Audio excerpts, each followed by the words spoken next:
Mr. Kilgore, this is Judge Sherrill. Can you hear me? Yeah, I can hear you. I'm sorry about that snafu. You got disconnected inadvertently, but we have you on the line here and you're mic'd up. If at any time you can't hear folks, you can just pipe up and we'll see what we can do about it, all right? All right. Thank you, Your Honor. Yes, sir.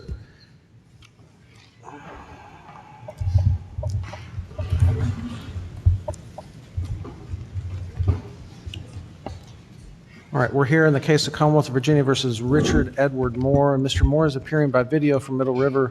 His attorneys, Ms. Matheny-Willard and Mr. Lawrence, correct, are both here personally present in the courtroom.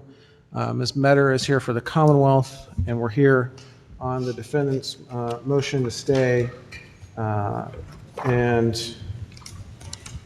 did note the defendants filed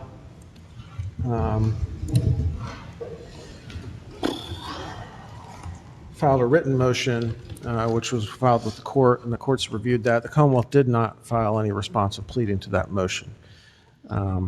Does the defendant wish to be heard, wish to add any arguments, oral arguments in addition to the written arguments? Your Honor, we do. We have a preliminary motion, and normally I would stand up. I just wanted to sit down so I'm heard. Yes, ma'am, that's fine. The court and Attorney Kilgore. The preliminary motion is a motion to recuse Your Honor from hearing this hearing. I wanted to go through a number of reasons. The first one I'm going to start with is the witness subpoenas in the perjury case. Your Honor wrote an August 18, 2023 opinion letter, which essentially prevented the defense from issuing witness subpoenas. I don't agree with that characterization. And in fact, in that opinion letter, I think I took issue with that characterization. But go ahead, Ms. Matheny-Willard. This has basically demonstrated the court's hostility to not only counsel, but just throughout this case in particular. One of the reasons my client took a plea in this case is for that reason. We were not able to issue witness subpoenas. During his allocution, he indicated, "I have no rights in Augusta," essentially what Mr. Moore said directly from the transcript. He says, "I would ask, I'm sorry, Your Honor, because I want this plea to be done. I want this done, okay? But Your Honor, I don't fully agree. Your Honor, I have no rights in Augusta County." We feel that an unbiased court would have reviewed the witness subpoenas individually and allowed counsel to be heard with regard to each one. So the first one is the witness subpoenas.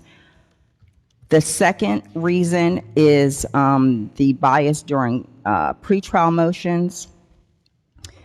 We had previously argued that the perjury was unsupported by the evidence. We submitted an email from Timothy Martin where he indicated that there was a touching incident, and our position is that any unwanted touching is an assault.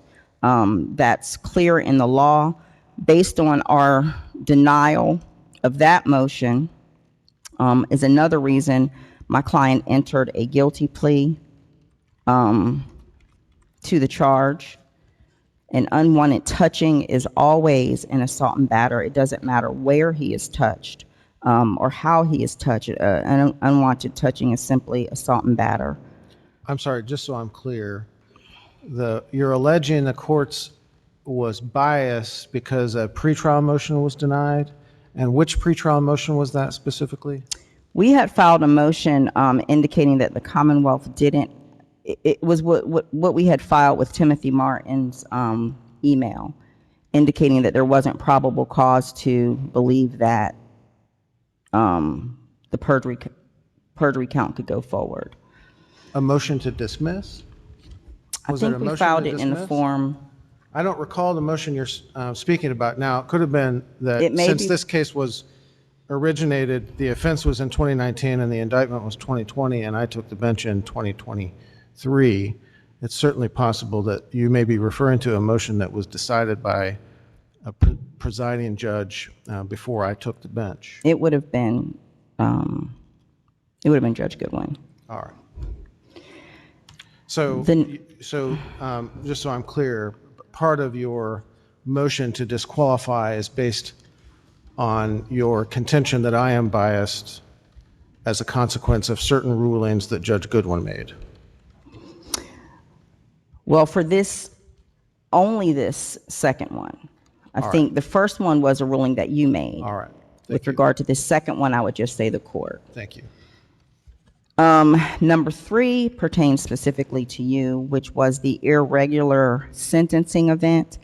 So we had a sentencing event in this case where Richard Moore was sentenced to time served for not completing community service. Then we had a second sentencing event where during that event, there were a couple of things that happened. The court required the probation officer to go into another room to recalculate the guidelines in an effort to increase the guidelines. And we are saying that because this court specifically used the term the defendant may be escaping points. Escaping points means there should be more points. Points usually add up to months when you're dealing with the sentencing guidelines. So the appearance was that this court was trying to get the probation officer to increase his time. We also asked for we moved for a continuance in that case that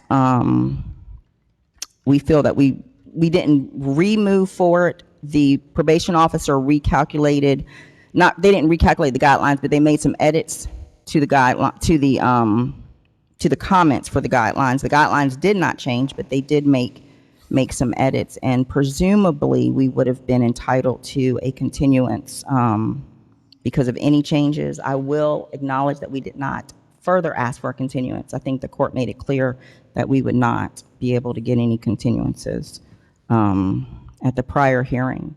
So the court asking for increased time. Also at the sentencing hearing, the court pronounced a sentence of 5 years and 4 months with 9 months suspended. Timothy Martin, presumably after the court made this pronounced sentence against Richard Moore, Timothy Martin said something that was really, I had asked for a motion to delay sentencing. The court had already denied it, but Timothy Martin indicated something to the court to bring the court bring the attention to the court that he had, I guess, that Your Honor had mistakenly sentenced him. As soon as Timothy Martin said what he said, you immediately changed your sentence to 5 years with 4 years and 3 months suspended, which resulted in an active sentence of 9 months instead of an active sentence of 3 months, which is highly unusual, and we feel that that is problematic. With regard to the other issue, is that this court so what's relevant right now is Your Honor's race as a white male, my race as an African American female, and Timothy Martin's race as a white male and the Commonwealth attorney in this case. Your Honor referred to counsel as incompetent. I have submitted a 46-page document which essentially sums up the fact that using the word incompetent is a racial and sexist bias. It's a type of a microaggression, and it's a stereotype. It's also a dog whistle. In this case, the only person that your court would have been, that Your Honor would have been addressing is Tim Martin as a white male. This opinion was sealed, so he would have been the only one. It's since been unsealed. I'm sorry? That opinion has since been unsealed. Well, yeah, once I filed that 46-page document. So the record is clear. It's unsealed now. The statement was, either incompetent or disingenuous. Okay, And well, I was going to get to I'm not that. sure which is worse. I believe that's how the opinion read. The opinion did read either incompetent or disingenuous. So incompetent is basically stupid, or disingenuous means I'm a liar. So either or is, I mean, the use of the word incompetent specifically when you're dealing with black females does have that racial and sexist bias, but the option Your Honor gave was, then I was lying, either incompetent or disingenuous. So that is hostile. My client feels that when the court issued that opinion, and that was the August 2018, 2023 opinion, that he would not be able to get a fair trial because of Your Honor's opinion of his counsel. Another reason that he took the plea. And I'm glad it's been unsealed since then. I did not know that, but that's great. So part of that statement, again, I've gone over this in great length, goes to the bias that we feel this court has. Lastly, and I think most recently, which is why we were bringing this up now, of course, despite all of those things that happened, we continued with this court. This is the first time that we've done a motion to recuse in this case. The last thing is the fact that this court, so there was some discussion about perjury. Specifically, I indicated that perjury was a victimless crime. Your Honor made a point to say that you actually found that there was a victim in this case. You indicated that that victim was David Brigman, and that was at the very last hearing. So the motion to recuse with regard to that is the fact that we feel, and again, we were looking at this, despite all of that, we were looking at this as a victimless crime, but we have information that David Brigman had a romantic relationship with Ann Reed. I'm going to read a paragraph from a letter from Jeffrey Gaines. I do recall hearing years ago, although I recall neither when nor the source of the information, that Ann Frutrell had dated Mr. Brigman at some time, which, in parentheses, which would now be well over 2 decades ago. I do not know any other details. I'm sorry, Ms. Matheny-Willard, you're going to have to explain to me how any of this is relevant, this latest bit, and I'll address the other things. You don't have to, Your Honor, this is really our motion to recuse. I have an email from David Brigman dated September 7th, 2022, where he's indicating, also in communications with Jeffrey Gaines, obviously Judge Reed would need to recuse herself. Our position, and I'm going to submit that as defense exhibit 1, our position would be that if Judge Reed, okay, so Your Honor referred to David Brigman as a victim. First of all, has Ms. Metter seen this email? You can give a copy to her. Your Honor referred to David Brigman. Hold on a second, Ms. Matheny-Willard. There is an order of operation to these things. Ms. Metter, do you have an objection to this exhibit? Sorry, can I have a moment to read it? Yes.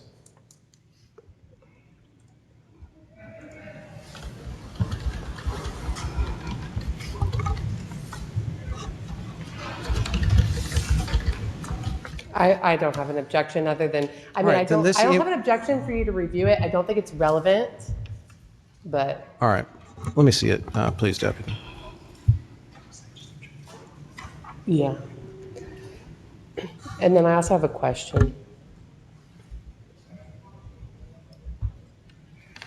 All right, I'll make this email from David Brigman to Jeffrey Gaines, Defense Exhibit A for the purposes of this hearing. And I just had a clarification question real quick. Is this motion, is it oral only, or did you also file something written? I haven't filed anything written. Okay, I just wanted to make sure there was something that I didn't, if there was something I didn't get.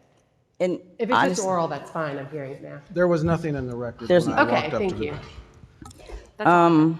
So just the last point, the fact that Your Honor felt that David Brigman was a victim, that David Brigman had a romantic relationship with Ann Reed. As early as 2022, he felt that there was a conflict himself.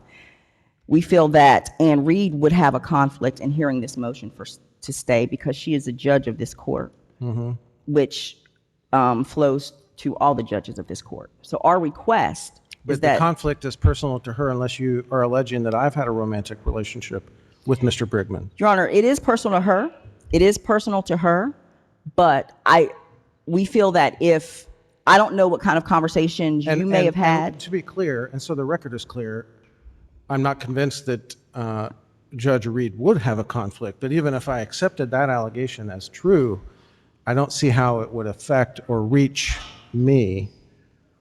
In the same way that I don't see how any potential bias that Judge Goodwin might have against you would reach me. Again, the bias being personal to Judge Goodwin or Judge Reed, as it were, assuming that there is such bias, which I don't concede, but. Well, I did address the bias that I thought you had towards me by calling me either incompetent or disingenuous. So that You did. was clear. Yes. So even if there's no actual conflict, I'm sure the court is aware that any appearance of impropriety is also a reason for the court to recuse itself. This is a situation where there are mounds and mounds and mounds of things that have happened. So the fact that Judge Reed had a romantic relationship with David Brigman, who you called a victim, is just another thing that's added to not necessarily a direct conflict, although we are arguing that it is direct, but at least the appearance of impropriety. My client wants a fair hearing today, and we don't feel that Your Honor can give him that hearing today because of all of these reasons. All right. Thank you, Ms. Matheny-Willard. Ms. Matter, do you want to respond to the motion to recuse? Your Honor, I am going to object to them responding. This is an issue between myself and the court. Now, It is not at all, ma'am. This is an issue between the Commonwealth of Virginia and Richard Edward Moore. And the Commonwealth is a party to this case. And you can't make a motion, a substantive motion in this case, without giving the Commonwealth an opportunity to respond. Ms. Metter, do you have a response? Judge, the only response that I really have is, okay, so, I mean, I'm going to just say, in terms of the email that she's talking about with Mr. Martin, I will just say that we submitted evidence, video evidence in this case of exactly what happened, and that the evidence, that video evidence speaks for itself. We do not believe that Your Honor, I'm objecting to relevance. She's arguing the case. If either she says she wants you recused or she doesn't, but for her to argue for you is not proper. You, Ms. Matheny-Willard, you just now made reference to the substantive evidence in the case relating to assault and battery. Ms. Metter, continue with your response, please. So all I was saying is that we're relying on the actual evidence in the case in terms of what actually happened here. And then just in response, with respect to the witness subpoenas that were denied, I mean, those were just several, there was a lot of, and sorry if I'm get a little bit confused here, there's been such voluminous amounts of motions that I'm not exactly sure exactly where we're pinning in here. But I will say that we filed several responses that were very detailed in a motion to quash with each specific witness, with all of our reasons why we believe that that was not a relevant witness or someone who could add anything to the case at all. And I believe that each of those were decided on the basis that whatever they proffered and what we proffered, and it was decided that they weren't relevant to the case. And I think that that was properly decided, and I don't know that would serve as any type of basis for recusal, just reinforcing the decision that Judge Goodwin had already made in the case.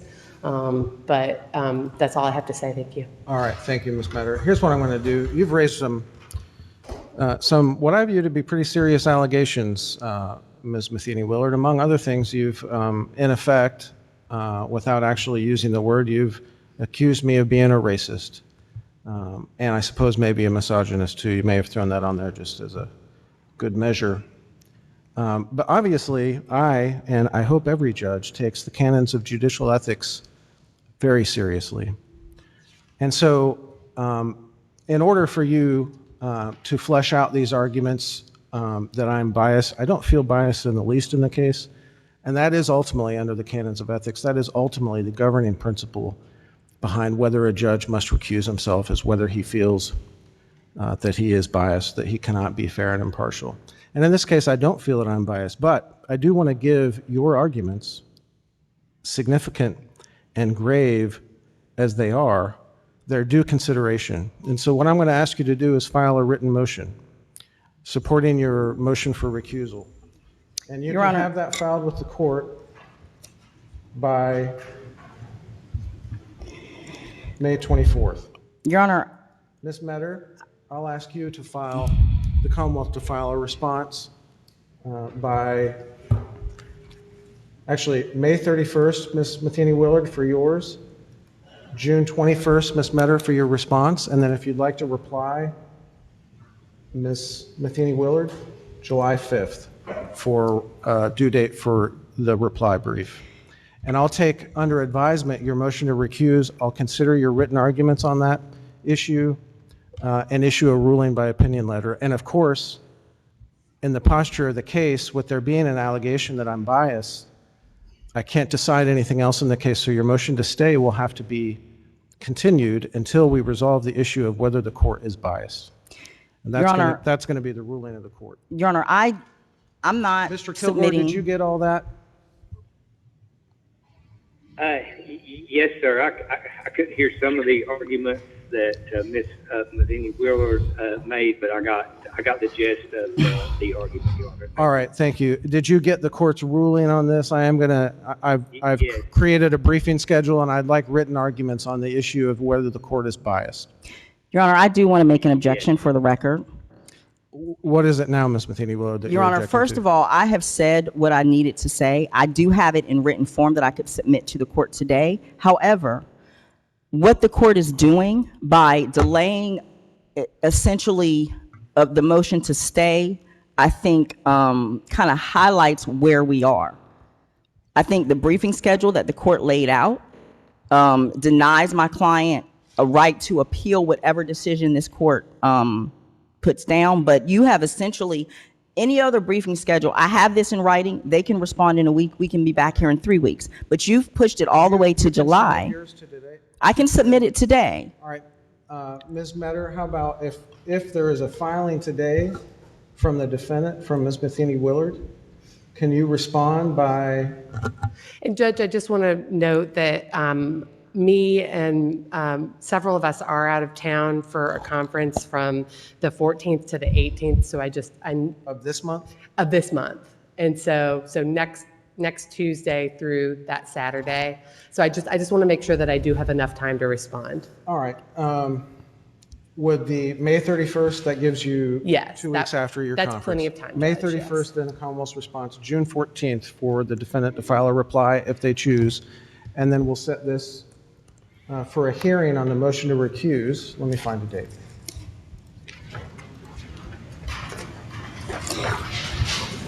Your Honor, so the court is aware, I am noting my objection to this process. What process is The Commonwealth, that? well, the Commonwealth. Carefully considering your motion? Is that the process that is concerning? Your Honor, what I discussed that I filed was a 46-page motion last week. The things that I indicated, I do want you to carefully consider my motion. I don't think the Commonwealth needs to be involved. This is a motion to recuse. And if you're going to set out this deadline, I'm submitting this today. They can respond within a week. She only had 2 things to say when you asked her orally, so I don't know what else she's going to respond to other than she doesn't want you to be recused. But for her to argue as your counsel that everything I'm saying is wrong is just not appropriate. It's a motion to Note your recuse. objection on the order that I'm going to ask Ms. Metter to prepare, which will set forth the briefing schedule. I do not need a time to respond, so can we just set the hearing after they've submitted their brief?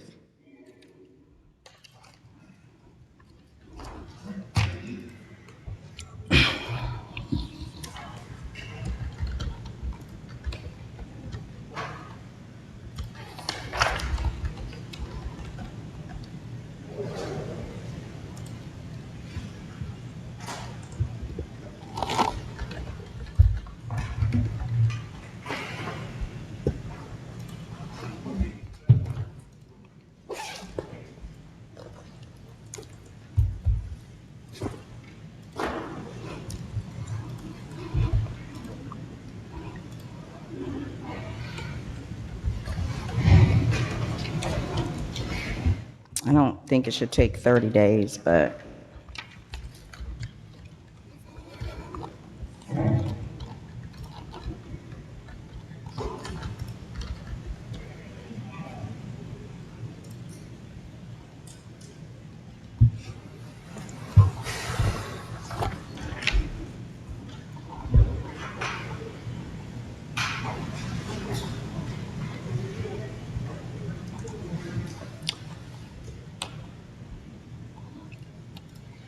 Mr. Kilgore, Yes. you will still be on the joined case of Commonwealth of Virginia versus Moore, Donovan, and Shipe. Is that right? What'd you say, Your Honor? I'm sorry. You're going to be on the case of Commonwealth versus Moore, Donovan, and Shipe, the criminal case that's set for a pretrial hearing on June 4th? Yes, maybe. Yes, Your Honor, I may be, yes. Well, I think you're still counsel of record. I'm looking at a Yeah. date and trying. Right. Counsel of record of Mr. Moore currently, What day is? in that case, yeah. What day is June 4th on, Your Honor? June 4th is a Tuesday, and it's set at 1 o'clock, and I Okay. think for the entire afternoon. And I guess my Okay. question was going to be whether we set this for a half an hour hearing on the motion to recuse. We could do it at either before or after the pretrial hearing. In that case, since most of us will be here for that anyway. That'll be fine, Your Honor. All right. Does that suit your schedule, Ms. Matheny-Willard? I know you're no longer on that case, but are you available on June 4th? I am. What time? Well, that case is set 1 o'clock for the rest of the day, so we could either we could either hear this at 1 and take up the other case after, or take up the other case first and take this one at the end of the docket. Okay, that's fine. Which of those would, We can do it at 1. 1 o'clock? So I have a question. Yes, ma'am.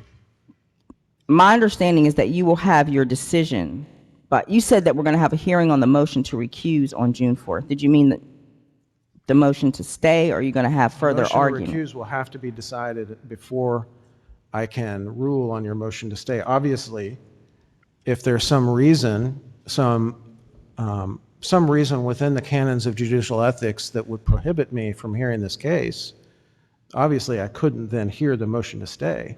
And so I have to consider that question before I can consider any other substantive question in the case. So that's my question. Are you going to have a decision after you've read the hearings and just give us an opportunity to re-argue? Well, I wish I could tell you that. It's not that simple, and it may be, even after your arguments, I don't. It may be that I'll need to write an opinion letter to clarify the record about the reason, particularly when it is a question of impugning the court's ethics.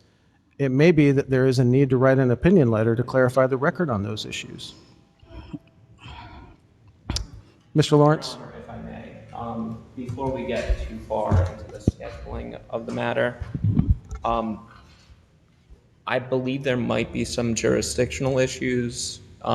Specifically, I believe Mr. Moore's date to notice his appeal would be the 16th. I believe the final sentencing order came out the 17th of last month, so there might also be a Rule 11 problem. And I by no means want to add to this quagmire, but I do certainly want to make sure for everyone's benefit that the court has jurisdiction to hear the matter, and that when the appellate court takes up the matter and divests this court of jurisdiction, we don't run into an issue there.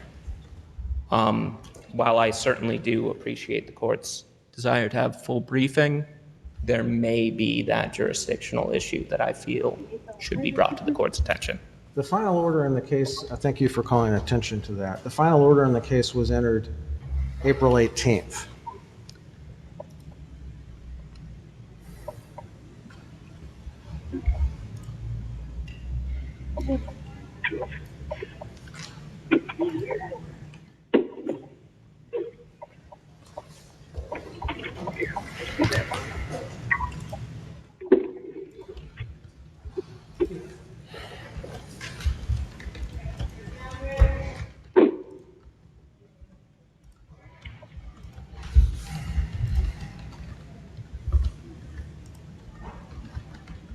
So that does mean by my count, that the 21 days would lapse on May 9th. That's what I have, Your Honor. And then with appeal being noticed 30 days out, that would be May 16th. So hypothetically, the pending motion, I believe, for the stay of execution can be heard at any time. However, with the others, I think we would run into a jurisdictional issue unless we're doing it exceedingly quickly. And while I don't mean to pressure the court, I do think that that jurisdictional issue puts us into a little bit of a calendaring box. It does, indeed. And believe me, Mr. Lawrence, of all the folks in the room right now, I am the one who most feels as though he is in a box. But the fact remains that there has been a motion to recuse made with very serious allegations, which, although I am partly of a mind simply not to dignify with a response, if I were a citizen, I could assume that posture that I won't dignify the allegations with a response, but I'm not a citizen. I'm the presiding judge of the Augusta County Circuit Court, and I can't not respond to those sorts of allegations. And serious as they are, I am not simply going to shoot from the hip and make a decision on such a serious matter. Now,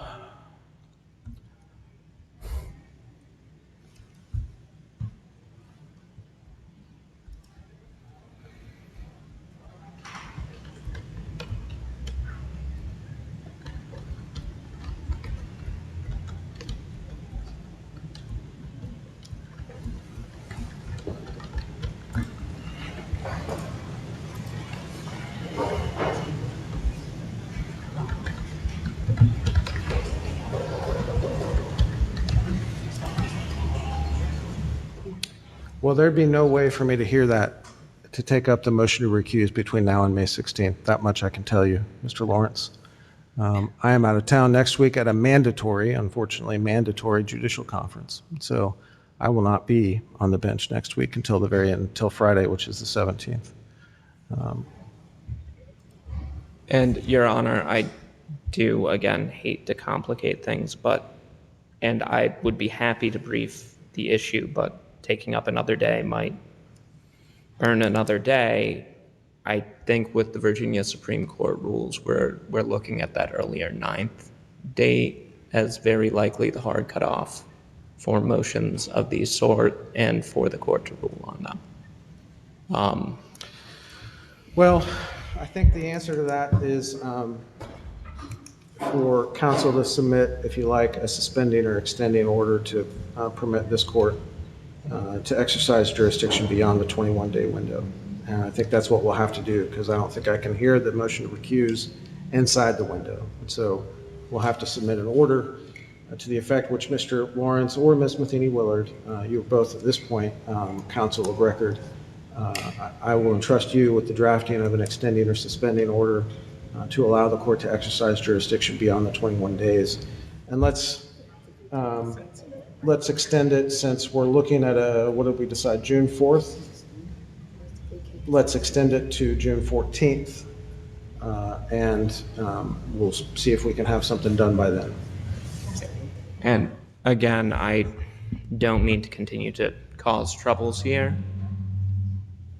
I'm not particularly familiar with the ability of parties or a party to move to extend the jurisdiction of the court, but that may legally be a bit of a lift unless Your Honor is familiar with law that allows us to do so. Your Honor, I can respond to that. You would actually have to vacate your sentencing order in order. There's no way that we can present an order to extend that jurisdictional. You would just have to vacate the sentencing order and then do it within a time that fits with your scheduling guideline. All right, hang on, folks.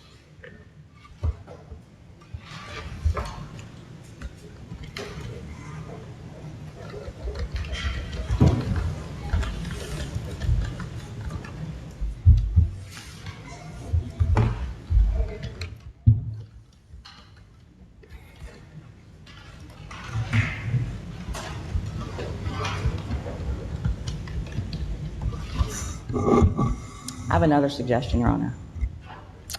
While I'm looking for something, you can go ahead and tell me what your suggestion is. What you could do, out of an abundance of caution, is just ask the clerk to get a Supreme Court judge. They're usually here within a week to have a hearing, and we stay within the current sentencing order. It would just be as an abundance of caution, not because you agree, but they can get a judge here within 3 or 4 days. Well, you see, the thought occurred to me, Miss Matheny-Willard, to just say yes and recuse myself. And I got to tell you, it's pretty tempting. It really is. But the problem with that is, when you call me a racist, it does give me some concerns about legitimizing your allegations. And I want to actually consider them more carefully. You give me a second.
I'm looking at the case of School Board versus Caudill Rowlett Scott Incorporated, 237 Virginia 550, a 1989 Virginia Supreme Court decision. Language from that case: neither the filing of a post-trial or post-judgment motion, nor the courts taking such motions under consideration, nor the pendency of such motions on the 21st day after final judgment is sufficient to toll or extend the running of the 21-day period prescribed by Rule 1.1 or the 30-day period prescribed by Rule 5.9. The running of time under those rules may be interrupted only by entry within the 21-day period after final judgment of an order suspending or vacating the final order.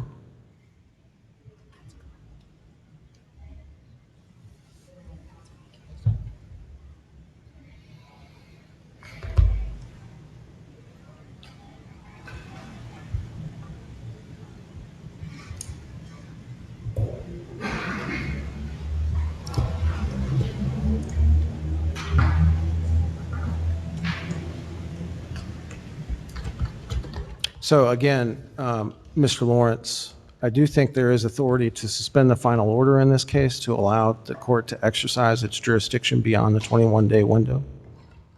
And Your Honor, we would certainly be amenable to that. Largely suspending the final order was what we were here to discuss today prior to getting into the matter that was taken up by the court and the parties. So tremendously happy to suspend the final order, which is the relief we requested, and then we will. Well, Ms. Matter's jumping out of her chair, Mr. Lawrence. Judge, just for clarification, that would result in Mr. Moore's release? That is not what I would understand. I think Okay. vacating of the final order would All right. result in his release. Okay. That is a question, counsel, I guess maybe that ought to be resolved before the court is agreeable to entering such an order. Because I am not willing to suspend the order if it means that the defendant is released from serving a sentence. And again, either or, the second concern is, again, Mr. Moore's window for noticing appeal likewise is jurisdictional, and we would exhaust that on the 17th. Has the bar. appeal been noted at this point? Has a notice been filed? If the appeal had been noted, I don't think Ms. Matheny-Willard could have set forth her motion. While there are certain things the court can do in aid of jurisdiction of the appeal, entertaining the motion Ms. All Matheny-Willard right. put forward, it's not one. Here's where I'm at. I'm not sure what to tell you, counsel. I mean, you filed a motion to stay. We came in to hear that. Before we could take that up, you filed a motion for me to recuse myself, claiming that I was biased and couldn't hear the case objectively and give your client a fair and impartial hearing. And now I have that to resolve. My need to decide your motions isn't a basis for me. I simply can't decide all of these motions on the time frame that you're asking me to.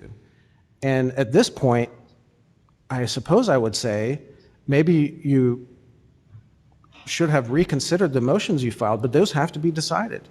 And if it takes more than 21 days, or if it takes more than 30 days, I'm sorry, but I have to decide the motions. Your Honor, just so the court's aware, these are not our time limits. These are the rules of the Supreme I Court's appreciate time that. limits. Yeah, they're not my time limits either. So I understand the court wants to consider it. If we're here on May 6th. If we have a May 17th deadline, I don't think there's a problem with expediting the court's previous scheduling. I have this that I'm going to submit. They should be able to submit something in a week. I think expediting it, as much as it sounds like the court doesn't want And to when do. do you propose that it be heard?